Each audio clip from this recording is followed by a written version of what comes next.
طيب بص بقى، عشان انا مرات اتفقعت من الموضوع ده. في شويه بهايم بقى لهم حبه في السوشيال ميديا وفي التلفزيونات وفي القنوات بيتكلموا ان الزمالك هيفوت الماتش البيراميدز عشان الاهلي ما ياخدش الدوري.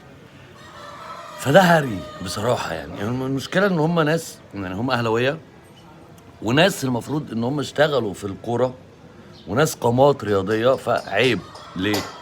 بيراميدز اللي انا هفوت له الماتش عشان الاهلي ما ياخدش الدوري ده، في الدور الاول راقعني 3 وانا بكامل نجومي بكامل فرقتي ومعايا اونكل زيزو 3 مع الرأفه.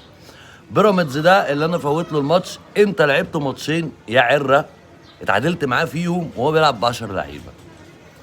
ففكره ان انا افوت الماتش البيراميدز من عدمه دي اصلا مش في ايدي، ده مش اوبشن. وعمر الزمالك بقيمته ما هيفوت ماتش لفرقه عشان الاهلي ما ياخدش الدوري ولا الاهلي ياخد الدوري. انا ما نتمناش الاهلي ياخد، انا اتمنى اي حد ياخد الدوري الا الاهلي.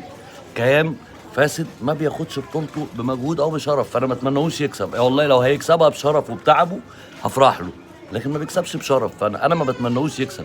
لكن عمري ما هفوت ماتش البيراميدز عشان الاهلي ما ياخدش الدوري. انا عايز اخد مركز تاني. وبعدين افوت ازاي اصلا؟ انا اصلا بقول لك خسران 3 في الدور الاول بكامل نجومي. انتوا عبط.